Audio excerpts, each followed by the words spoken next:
जैसा आपको पता है कि अभी कुछ लोग जो है लोकल, जिसमें कि मुझे कुछ लोगों का नाम भी पता है, मुनव्वर काजी हैं, असलम चिश्ती हैं, ये मेराज चिश्ती थे, और उस्मानी गडियाली थे, 5-7 और उनके बंदे साथ में आए थे।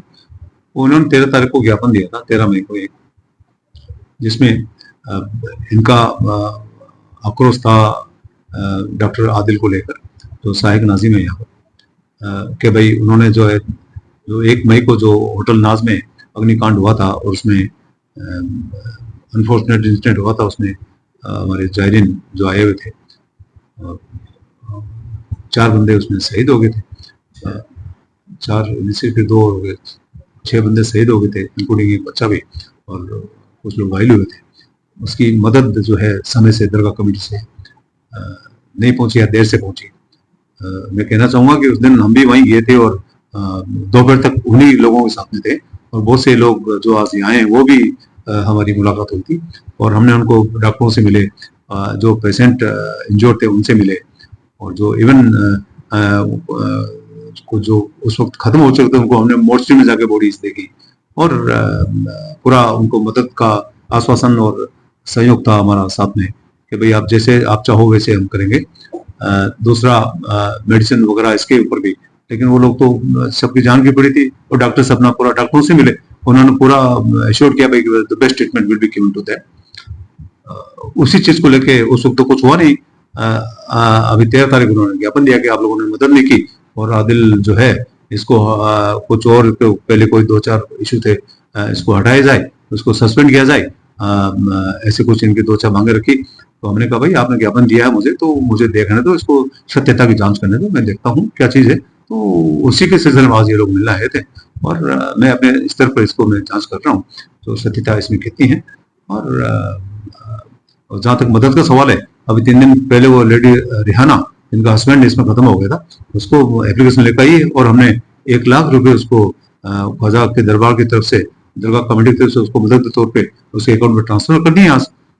तो बाकी लोग भी अगर आएंगे तो हम उनकी जरूर मदद करेंगे। हम मदद के लिए बैठे हैं यहाँ पर, हमें कोई इसमें बिल्कुल भी ये बहुत दुख की बात है, दुख की घड़ी थी कि ये हादसा हुआ, और बहुत दुख की बात है।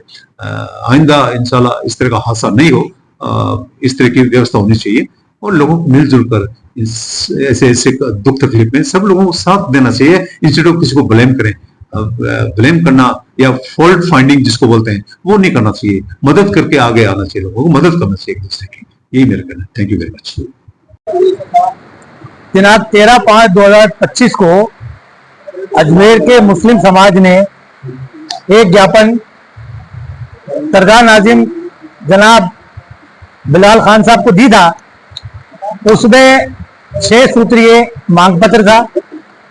उस मांग पत्र में ये चेतावनी भी दी गई थी कि अगर डॉक्टर आदिल को सस्पेंड करके इन मुद्दों पर जांच नहीं कराई गई तो 7 दिन के बाद धरना प्रदर्शन किया जाएगा। उसी कड़ी में आज 7वां दिन था।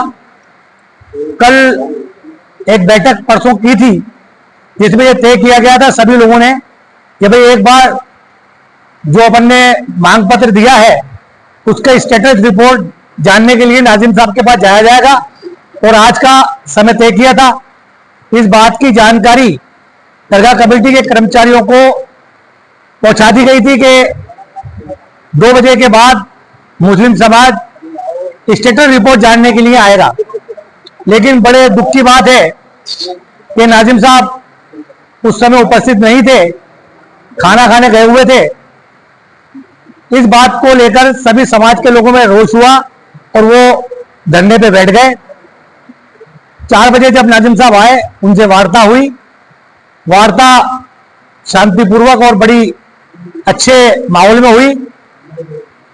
उस पर नाजिम साहब ने यह आश्वस्त किया है कि जो आपने मांग पत्र दिया है उस पर कार्रवाई चल रही है। कार्रवाई में कुछ समय लगता है। दस्तावेज जो आपने मांग की है उस सभी की फाइलें मंगाई जा रही है, उन फाइलों का निरीक्षण किया जा रहा है। जो भी कानूनी सम्मत कार्रवाई होगी वो की जाएगी।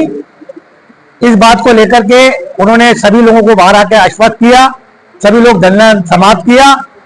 और कल जो धरना दिया जा रहा था, उनके आश्वासन के बाद वो धरने को पोस्टपोन कर दिया गया है, आगे बढ़ा दिया गया है। इसी कड़ी में आगे जो भी कार्रवाई होगी, रणनीति के तहत मीटिंग करके सभी का सहयोग लेके आगे की रणनीति तैयार की जाएगी। सभी मुस्लिम समाज के लोग शामिल थे, सभी लोगों की जो पंचायतों के लोग थे वो शामिल थे। आपकी ओर से अधिक कार्रवाई की जाएगी। नाजिम साहब ने ये कहा कि अगर आपके पास जो कोई इस संबंध में दस्तावेज हो तो वो हमें उपलब्ध करा दें, ताकि हमें जांच करने में सहूलियत होगी। हमारे पास जो दस्तावेज है वो हम नाजिम साहब को आजकल में उपलब्ध करा देंगे और उसके बाद में उनका इंतजार करते हैं। नाजिम साहब ने ये कहा कि भाई कुछ दिन तो समय लगेगा, क्योंकि आपने जो मांगे की है वो पुरानी है। उन सभी का निरीक्षण किया जा रहा है, फाइलों का। आने के बाद उस पर बिल्कुल कानून सम्मत कार्रवाई की जाएगी। हम नाजिम साहब बिलाल खान साहब के पास गए, हमने छोटा एक जो धरना दिया और उस धरने को नाजिम साहब ने ही खत्म किया। हमने जब नाजिम साहब से बात करी तो उन्होंने क्या, आप मुझ पर विश्वास कीजिए, मैं कार्रवाई कर रहा हूं। तो उससे तमाम मुस्लिम समाज जो हमारा था वो मुतमईन हुआ। और जो हमारा कल धरने का धरने की प्लानिंग थी, उसे हमने कुछ दिनों के लिए रद्द किया, क्योंकि हमने नाजिम साहब की बात पे एग्री हो गया। और नाजिम साहब ने जो हमारा आज जो हमने छोटा धरना दिया था, उस धरने को आके खत्म कराया।